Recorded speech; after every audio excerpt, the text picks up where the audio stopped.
En esta ocasión, en concreto, vamos a hablar de literatura y cine vasco, hecho por vascos o con tema vasco. Y para ello, nada mejor que escuchar una de las canciones del autor Ruper Ordorika, que nos sirve como ambientación a este programa.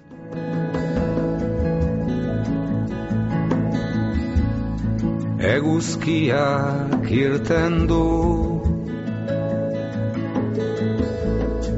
behingoz aske da neguko bihotzetik goazen errekaldera etxetik bera euriten ondoren zeure baratzean zer dagoen. En Sin Distancias contamos hoy con la participación de Arantxa Fernández Iglesias. Arantxa, Sermoduz. Os ando muy bien, muchas gracias. ¿Qué tal? Bienvenida. Bueno, bienvenida a tu programa y a tu casa. Muchísimas gracias. Ya sabéis que siempre vengo muy a gusto a charlar con vosotros.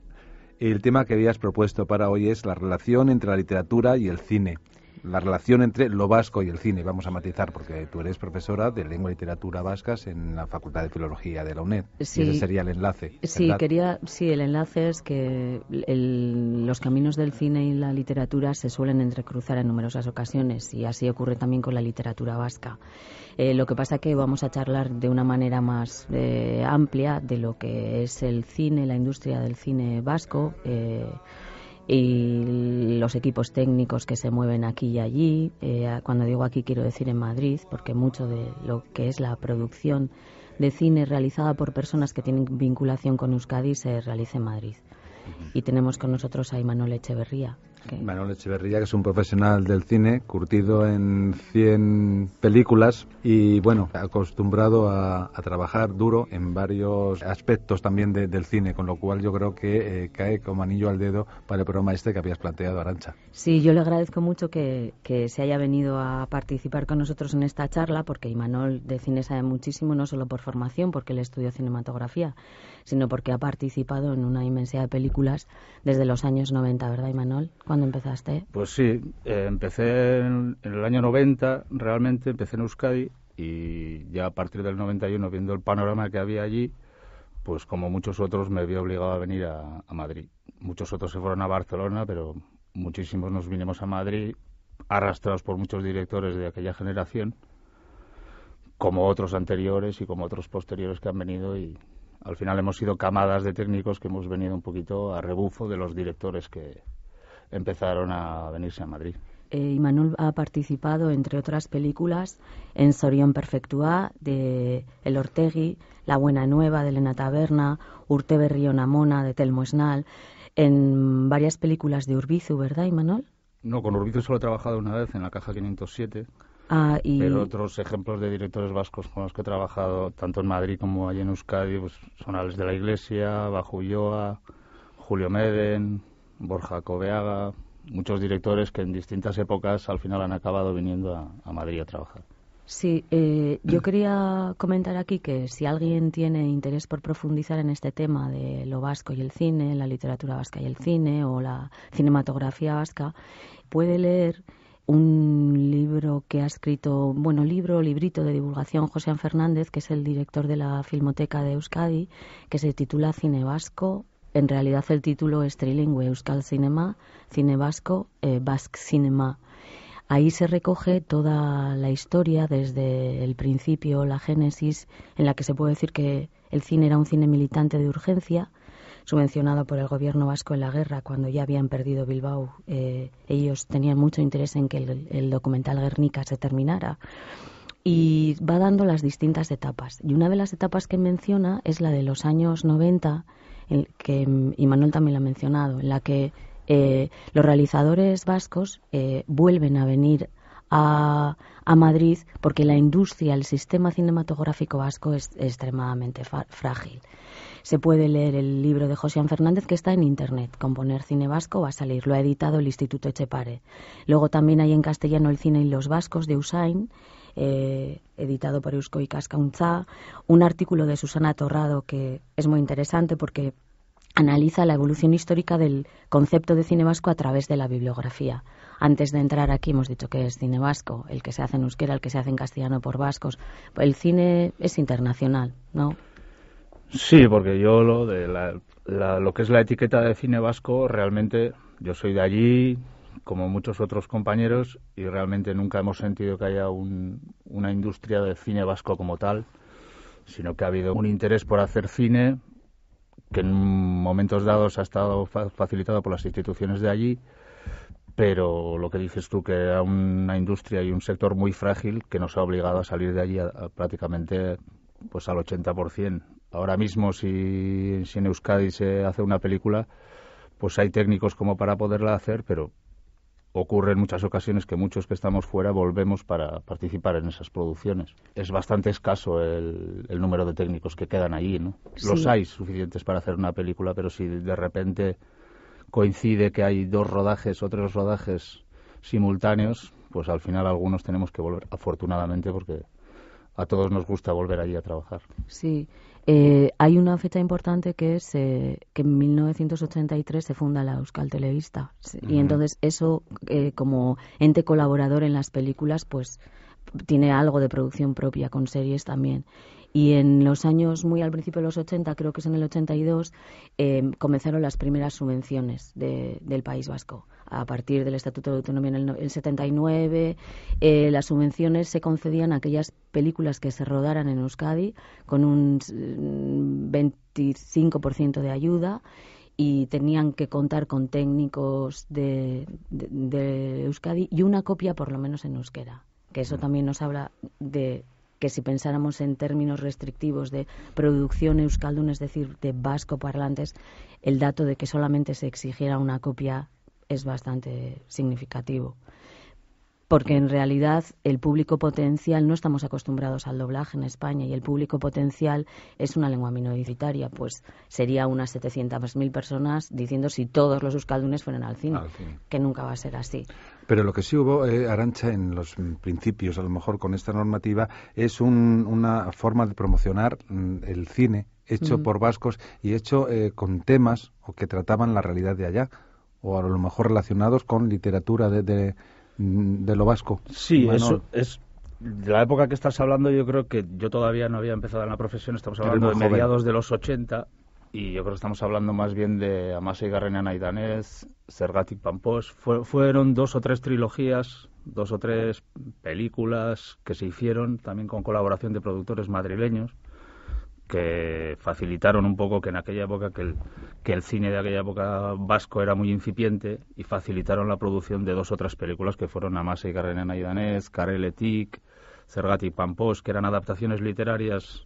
Un metro también se hizo en aquella época, de autores de aquella época, y que fue un poquito el germen de los despegue, comienzos, ¿no? Y el despegue, porque ya se había hecho para entonces La fuga de Segovia, se habían hecho, no sé si se había hecho Aquelarre para entonces, La conquista de Albania, se habían hecho algunas películas, no sé si estoy mezclando años, pero yo creo que coincide más o menos en esa década. Sí, hubo, digamos, una especie de pico de producción, pero luego a partir de los 90, en lo que yo he leído de bibliografía, lo explican como que cambió el sistema legal de promoción del cine, y entonces otra vez hubo una oleada en la que participó Imanol, como él bien ha dicho, de gente del cine que tuvo que volver a salir del País Vasco.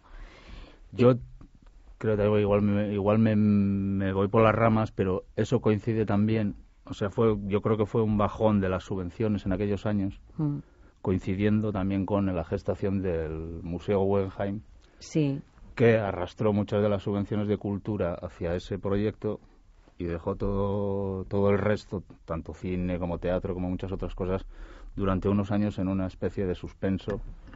Sí, si a alguien le interesa este tema, hay un libro escrito por Joseba Zulaika que analiza, es un antropólogo que está en la Universidad de Reno, que goza de gran reputación, tanto en el País Vasco como fuera, y analiza el impacto del Museo Guggenheim en el arte, en este caso, como dice Imanol, en la producción vasca, porque claro, consumió todos, era una apuesta de futuro, pero consumía todos los recursos económicos. Efectivamente, sí. Y coincide un poquito con esa época de que directores que he nombrado antes, como Bajo Ulloa, Meden, Urbizu, Ales de la Iglesia, se vinieron para Madrid y fue en aquella época cuando hicieron sus primeras producciones. Es curioso porque esa visión, ¿ves? Yo no me la había planteado, pero claro, parece que es como la estrella del Guggenheim, que ha sido una apuesta valiente y bueno, ha dado buen resultado, pero claro, hay que ver lo que quedó en la sombra. Todo el aspecto cultural ese. Son estos que te estoy contando, o sea que mucha gente nos tuvimos que salir de allí porque no hubo capacidad de producción cinematográfica, ni teatral, ni mucha otra. Eso es, teatral tampoco, años, sí. Porque absorbió mucho del dinero público, que luego el proyecto con el tiempo ha sido beneficioso para muchos, pero... Sí, pero hay que ver la parte de la sombra. En aquel impasse, nosotros que éramos la sombra, como bien dices, pues lo sufrimos de esa manera. Sí, sirvió para, como dicen ahora, la regeneración del tejido social bilbaíno. Es decir, se pasó de un modelo de economía a otro, pero artísticamente hablando, la producción propiamente del lugar se vio muy lastrada, sí. Y como digo, yo recomiendo el Joseba Zulaika, hoy en día que se busca todo por internet, es muy interesante lo que cuenta. Hay más libros, pero este sería como el de referencia. Y de toda esta gente que vino, pues ha habido grandes taquillazos, yo creo. Bueno, igual estoy equivocada, pero La Comunidad, Airbag, son películas de las que tú has participado. Bueno, ¿no, sí, la primera sí que dio un bombazo de taquilla gordo, fue un poco Airbag, que fue, yo creo que la rodamos en el 95, 96, 95 creo, si no me equivoco. Y fue de las primeras películas que hizo un taquillazo de 1.000 millones en aquella época que no existía el euro y fue una cosa sorprendente un poco para todos porque fue un poquito experimental. O sea, no experimental, pero fue una película de unas dimensiones que no se había rodado por gente tan inexperta. Porque tanto la producción, que era la empresa del cocinero Carlos Arguiñano, que era Segarce en su día, fue la que produjo, fue su primera producción cinematográfica. Fue una cosa de unas dimensiones bastante grandes, con muchos efectos especiales, una película pues bastante gorda para lo que estábamos acostumbrados en el cine vasco, entre comillas, ¿no? Porque ahora que menciona la intervención como productora de la compañía de Arguiñano, muchas veces las personas que estamos en el campo de la literatura pues pensamos en el cine en términos de creación, de inspiración, que también, por supuesto, pero no tenemos en cuenta que hay una parte muy grande de industria por detrás en la que participan socios que a veces no tienen nada que ver con el mundo del cine. No, como es el caso que te estoy contando, o sea, porque era gente que se dedicaba en aquel entonces a hacer programas de cocina, a retransmitir pelota vasca, y eran lo que estaban duchos, y la verdad es que ya era una productora bien formada, que tenía toda su infraestructura muy bien calibrada, pero nunca habían hecho cine. Sí, por ejemplo, yo ya sé que no salimos de lo que es estrictamente el tema, pero yo sé que una vez me comentó Imanol que habían rodado un documental sobre cetrería.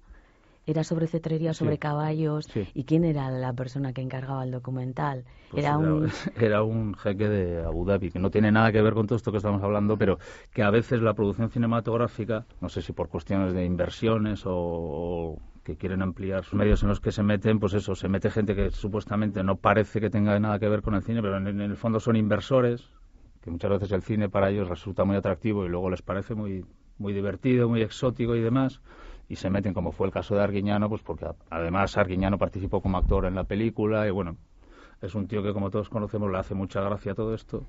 Bueno, y que es buen comunicador, eso hay que admitirlo, desde luego, y los programas de cocina habían dado muy buen resultado. Sí, claro. Sí. Entonces era la época en la que él estaba en Sudamérica, estaba en Costa Rica, en Argentina, y estaba por allí, llevaba 5 años por allí ya, y era una estrella ya, en lo que es en la televisión. Y yo creo que fue su primera participación como actor en cine y además como productor, que la verdad es que fue un poquito experimento, pues porque la productora que está establecida en Orio, en Haya, cerca de Zarauz, se marcharon todos a Madrid, que prácticamente no habían trabajado nunca en Madrid, lo que es la productora en sí. Estaban un poco verdes en eso, todo el equipo técnico también estaba un poquito verde. Y fue un poco experimento y luego al final fue un bombazo de taquilla porque al final resultó una película pues que quizá no estábamos acostumbrados a ver pues por el tipo de medios y los efectos, Y en el fondo un poco lo gamberra y lo macarra que era la película, ¿no? Sí, hablando de la película Airbag, a mí me vienen a la cabeza otros títulos como el propio Airbag, La Comunidad y en euskera Soriona Camona, sí. Urte Berrionamona, perdón. De la que el otro día una alumna me decía que era de lo mejor que había visto en humor negro.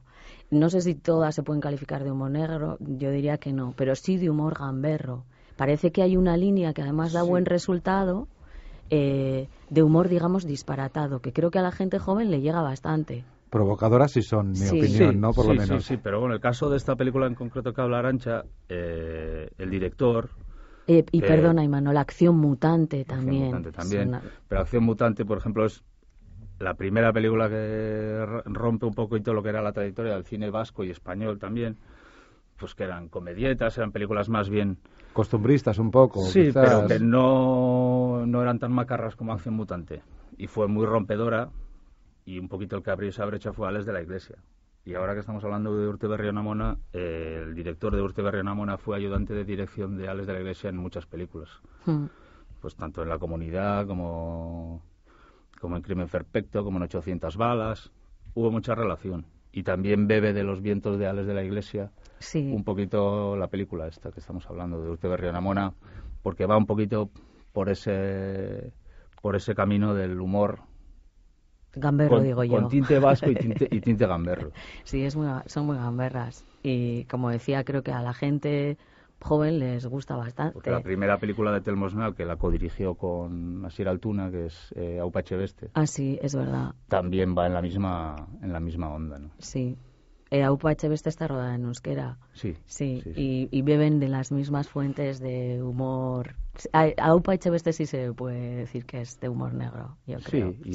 Y hay otra serie también que dirigieron para la Euskal Telebista, Telmo Snell y Asier Altuna, que son los directores de Aupa Etxebeste, y uno de los directores de Urte Berrionamona, que se llama Bríncola, que probablemente la conozcas, que también va en la misma onda de... Sí, es otra gamberrada terrible. Sí. Lo digo con aprecio, lo de gamberrada, porque cultivar el humor yo creo que es de lo más difícil que se puede hacer cuando estás trabajando con un medio de expresión. Sí, no, pero sobre todo riéndonos también de lo vasco, que a veces le damos un tinte demasiado grandilocuente. Yo creo que va por etapas y a lo mejor es verdad, los inicios o así, el decir lo vasco y lo entrecomillo parece que tiene que ser todo muy serio, no sé qué, y no, yo creo que no, que hay muchas facetas en cualquier sociedad, pero en la vasca también, por supuesto, y mostrar ese lado amable o bueno, que sabe ridiculizar un poco lo propio o reírse de sus propias características, pues yo creo que es una iniciativa, desde luego, curiosa, cuando menos, sí, ¿no? Hemos tardado quizá demasiado en saber reírnos de nosotros mismos, porque nos hemos dado demasiada importancia,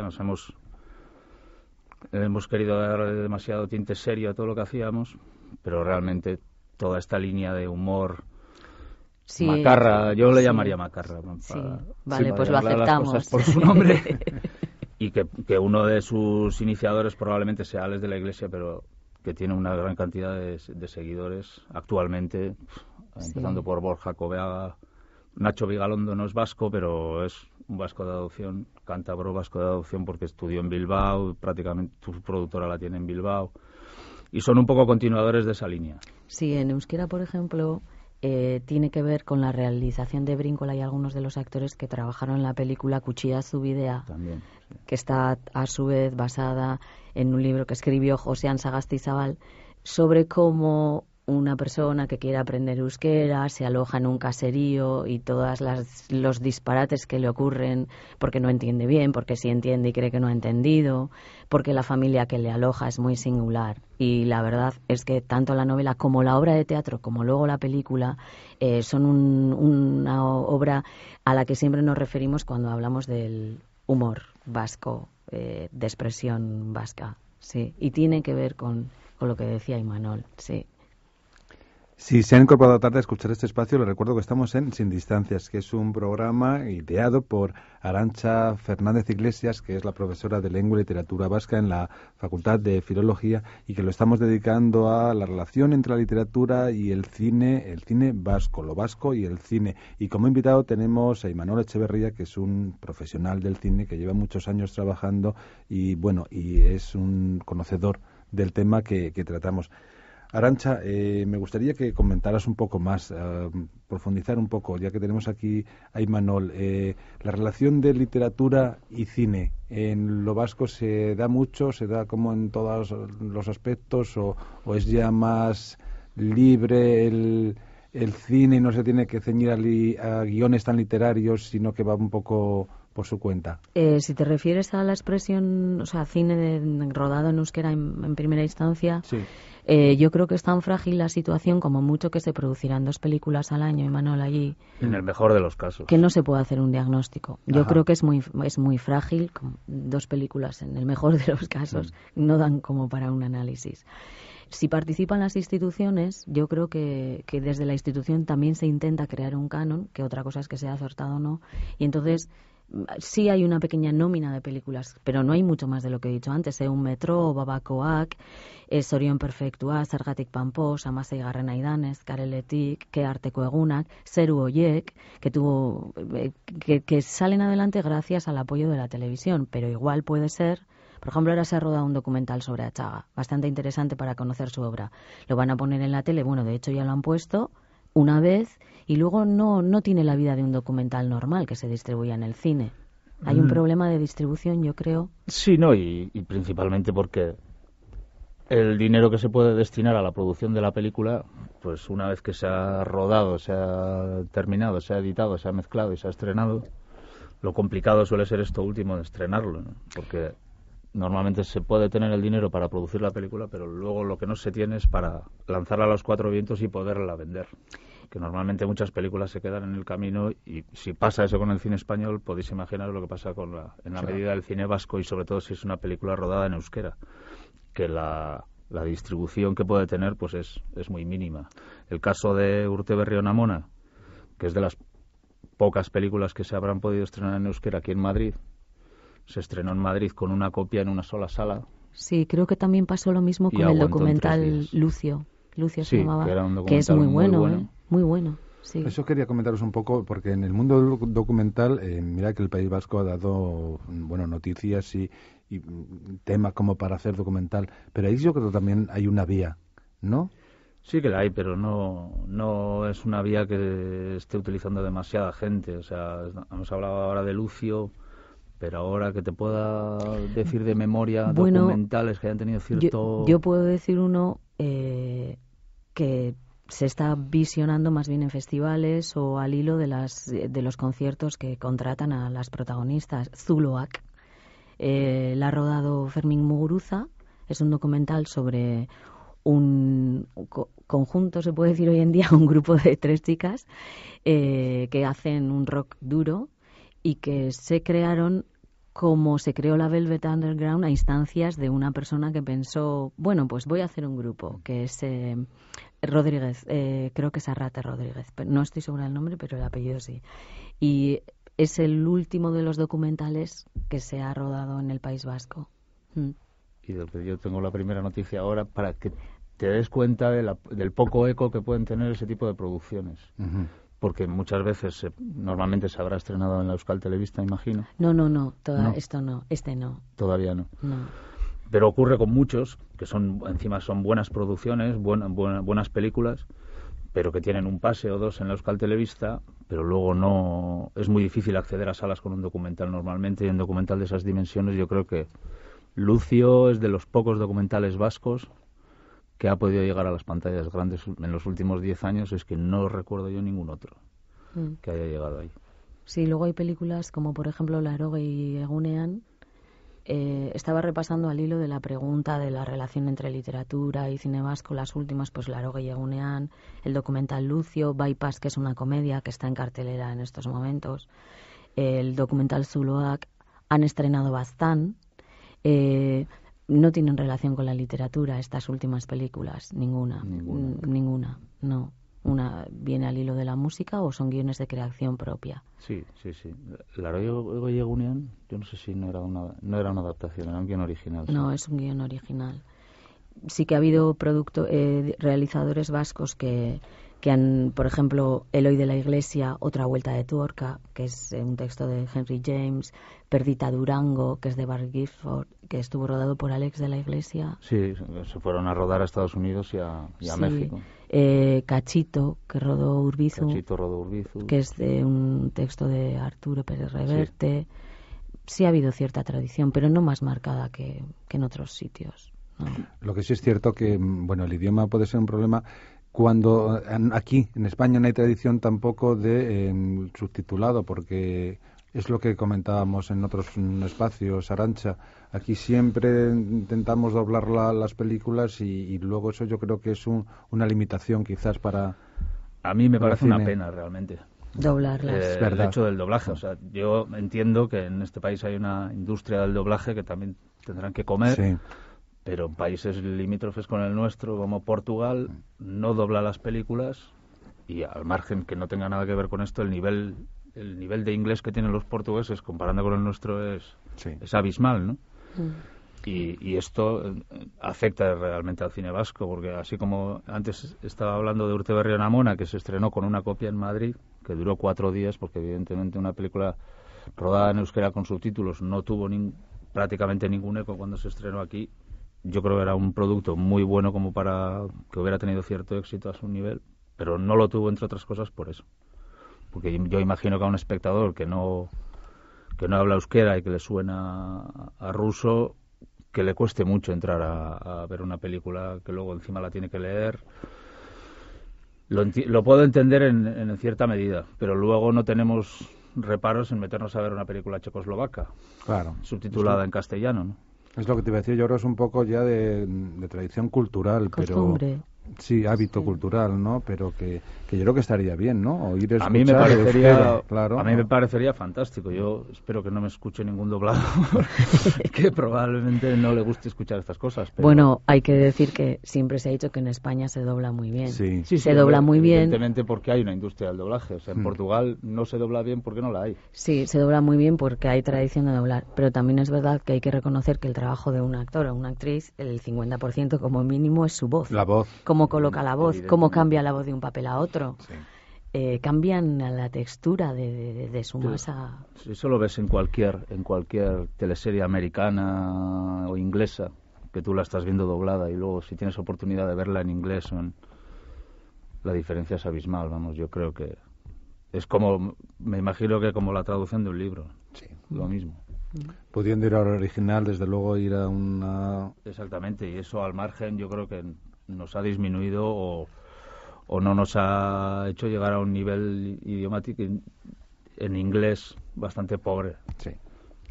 Sí. Pues lo tenemos que dejar aquí, Manol. Como el que no quiere la cosa, pensaba que no iba a tener cosas para decir en este programa, pero yo creo que... Sí, yo tengo un montón de preguntas que no le he hecho sobre aspectos técnicos en los que él nos podía ayudar. Bueno, cómo ruedan esto y aquello y aquel no sé efecto si hemos de la hablado comunidad. De lo que Sí, bueno, sí. yo creo que podemos quedar para otra cita, si no, si Manol, si tienes a bien... Si queréis puedo traer algún compañero de la profesión que tenga más anecdotario que el mío, que pueda contar más cosas que las que yo puedo contar. Sí. Pues también porque el tiempo nos juega una mala pasada y lo tenemos que dejar aquí. El programa Sin Distancias termina. Arantxa Fernández Iglesias, que ideó este programa, es profesora de Lengua y Literatura Vascas en la Facultad de Filología de la UNED y quiso dedicar un espacio a hablar de literatura y cine, del cine vasco, pues porque es el tema, está claro. Y trajo como invitado a Imanol Echeverría, que es un profesional del cine y que, bueno, que nos ha dado buena cuenta de su participación en unas cuantas producciones. Imanol, Arantxa, gracias y bienvenidos de nuevo y hasta otra ocasión. Muchas gracias a ti. Agur. Zeure ahotsa entzun guran